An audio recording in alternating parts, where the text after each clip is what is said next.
আসসালামু আলাইকুম রহমতুল্লাহি ওবরকাতুহু।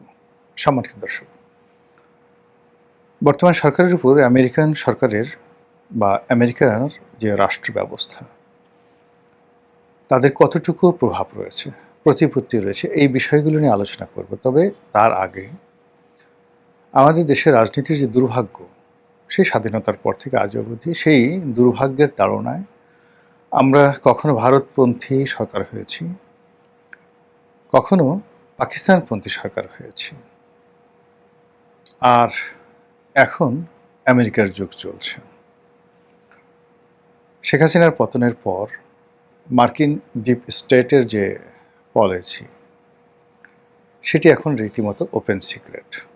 শেখ হাসিনার সরকারের পতন ঘটানোর জন্য আমেরিকা তাদের রাষ্ট্রীয় তহবিল থেকে কত হাজার কোটি টাকা খরচ করেছেন তা ডোনাল্ড ট্রাম্প বলে দিয়েছেন।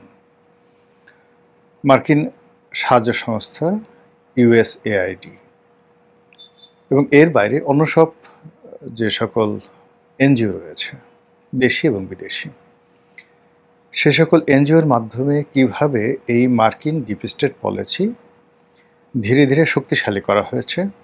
একদল বুদ্ধিজীবীকে টাকা দিয়ে তাদেরকে রীতিমতো বুদ্ধি, বেশ্যা এবং একই সঙ্গে মীর জাফর, জগৎ শেঠ রায় দুর্লভ রূপে তৈরি করা হয়েছে। তারা তাদের একটা ভাবমূর্তি তৈরি করেছে প্রথমে, যে এরা জ্ঞানী লোক, গুণী লোক, ভালো মানুষ। দ্বিতীয়ত হলো যে তারা আমেরিকার পক্ষে কথা বলেছে আর শেখ হাসিনার বিপক্ষে কথা বলেছে, আর দেশের মধ্যে একটার পর একটা ঝামেলা তৈরি করেছে।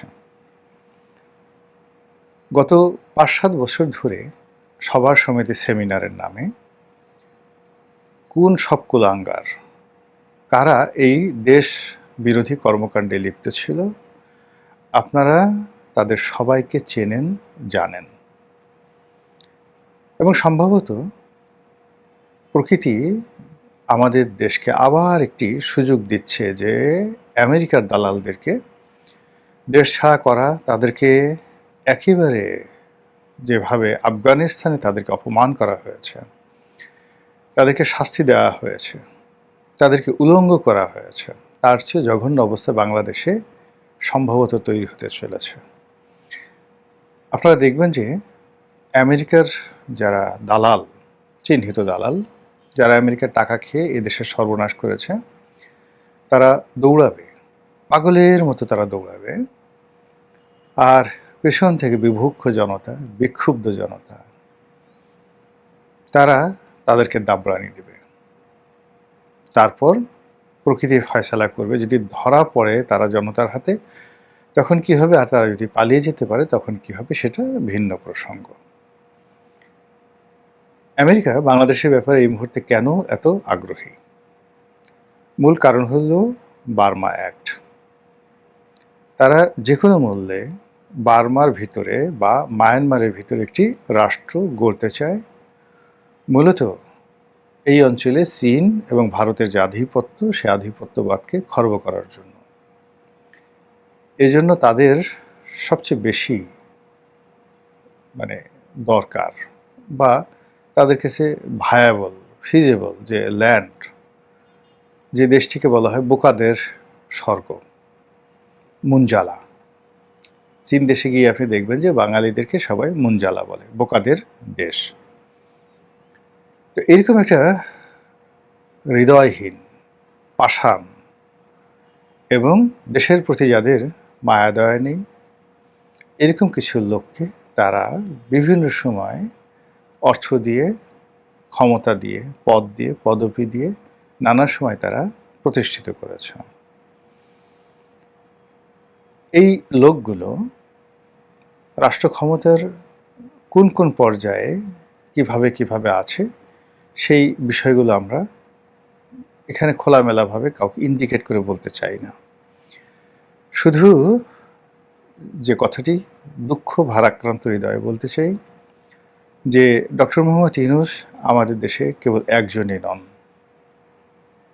একজনকে নোবেল পুরস্কার দেওয়া হয়েছে, কিন্তু এরকম অসংখ্য লোক আছে বাংলাদেশে, আনাচে কানাচে, শহরে বন্দরে, গ্রামে গঞ্জে, সেক্রেটারিয়েটে, এবং আরও স্পর্শকাতর জায়গাতে যারা বাংলাদেশে বসে বাংলাদেশেরটা খায়, বাংলাদেশেরটা পড়ে এবং তারা সবসময় আমেরিকার কথা চিন্তা করে। এবং তাদের সেই কুচক্রের কারণেই বাংলাদেশে একটা সফল তারা যে ডিপ স্টেটের কু, সেই কু তারা করতে পারল।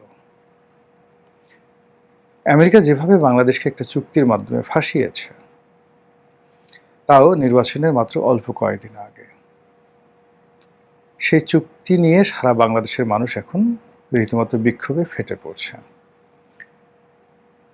এখন প্রশ্ন হলো যে ডক্টর মোহাম্মদ ইউনূস জানতেন যে তিনি চলে যাবেন। 12 তারিখ ইলেকশন, 9 তারিখে তিনি এই চুক্তির স্বাক্ষর করলেন মাত্র 3 দিন আগে। কেন?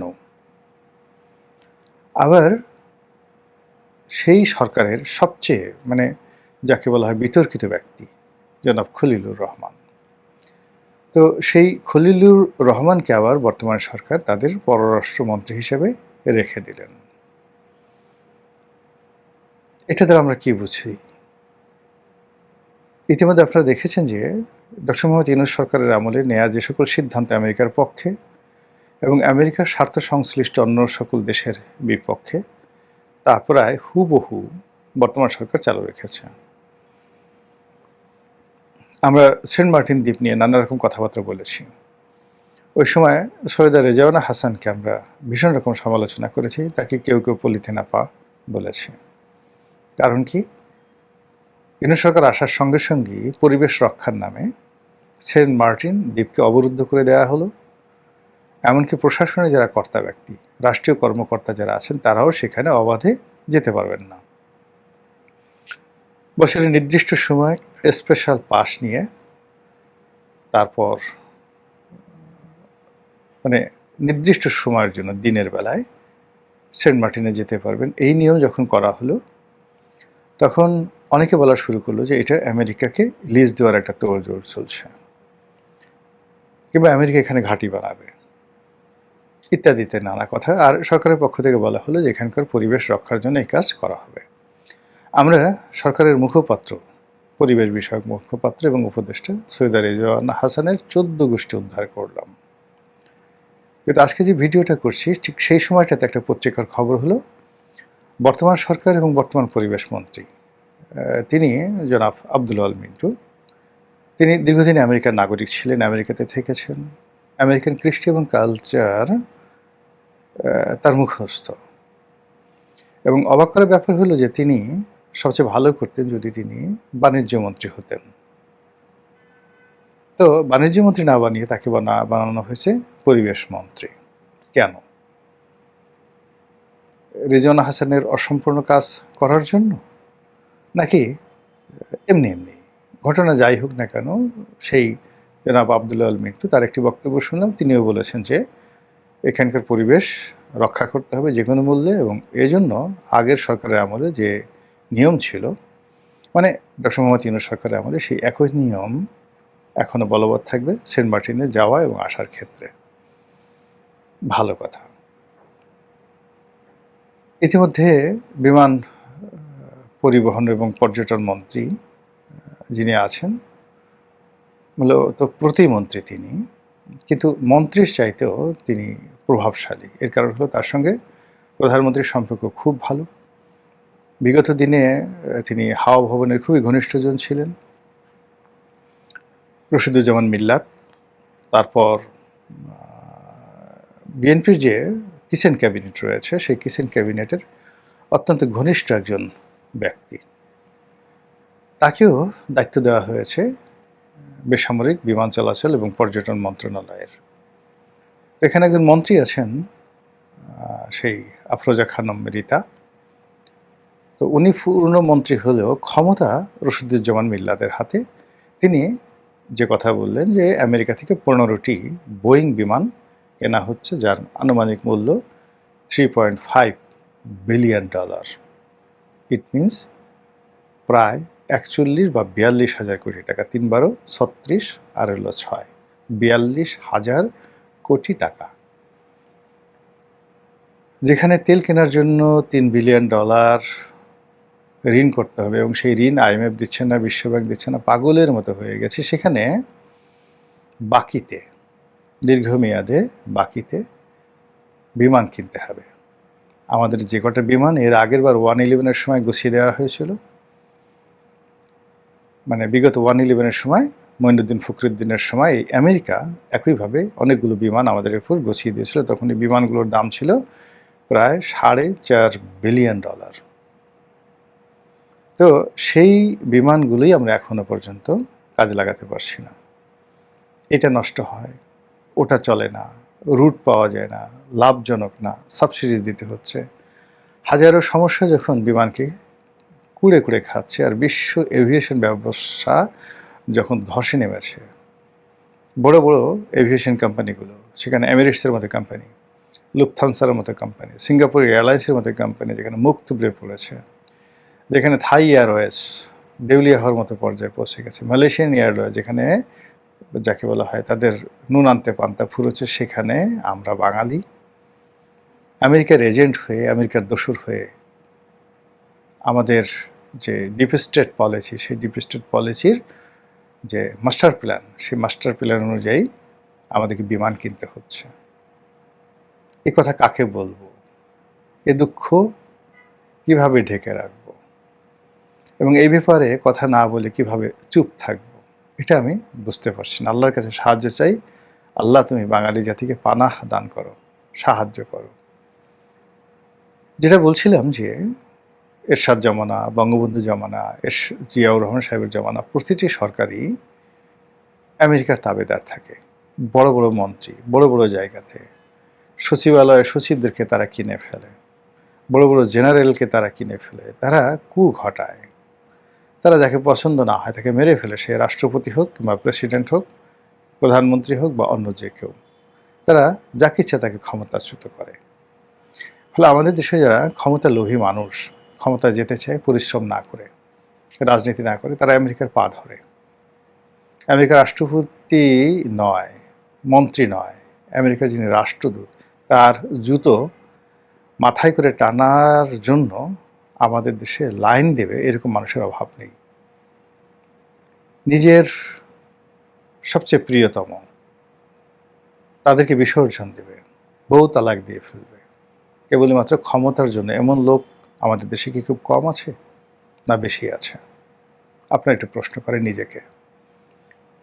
এই যে রাষ্ট্রদূতদের পিছনে ঘোরা, আমেরিকার তাবেদার হওয়া, এগুলো করে বিভিন্ন সময় তারা যে মানুষ সুযোগ সুবিধা পায়নি, মন্ত্রী হয়নি, এমপি হয়নি, তারপরে আমেরিকাতে স্থায়ী গ্রিন কার্ড পায়নি, পরিবার পরিজন নিয়ে বাংলাদেশ থেকে যখন তারা মানে পালিয়ে গেছেন, সেখানে তারা আমেরিকাতে আশ্রয় লাভ করেছেন, এরকম ঘটনা কি ঘটেনি? কোথায় মঈনুদ্দিন সাহেব, কোথায় ফখরুদ্দিন সাহেব? তারা কি এখন আমেরিকা নয়? কোথায় ব্রিগেডিয়ার সেই বাড়ি সাহেব? সব আমেরিকাতে। তো কাজী আমেরিকা যেভাবে খেলে যাচ্ছে, এই খেলা বন্ধ করতে হলে একজন ফিদেল ক্যাস্ট্রো হওয়ার দরকার আছে, চে গুয়েভারার মতো ইমান দরকার আছে, একজন নেলসন ম্যান্ডেলার মতো শিক্ষিত এবং ব্যক্তিত্ববান রাজপুরুষের দরকার আছে। লেধু গেধু ধলা এদের মতো মানুষ সাধারণত বিভিন্ন গোয়েন্দা সংস্থার এজেন্ট হয়, এবং এই সমস্ত নিম্ন পরিচয়ের, নিম্ন জাতের, নিম্ন শিক্ষার, অশিক্ষিত কুলাঙ্গার যে সমস্ত মানুষ রয়েছে, তারাই দেশের স্বার্থ জলাঞ্জলি দেওয়ার জন্য মানে আমেরিকাকে নিজেদের কিবলা বানিয়ে ফেলে। এ সকল শয়তানরূপী মানুষের কবল থেকে এবং বিশ্ব সাম্রাজ্যবাদীর মোড়ল আমেরিকার কবল থেকে আমাদের প্রিয় মাতৃভূমিকে আল্লাহ রক্ষা করুন, হেফাজত করুন। আসসালামু আলাইকুম ওয়া রাহমাতুল্লাহি ওয়া বারাকাতুহু।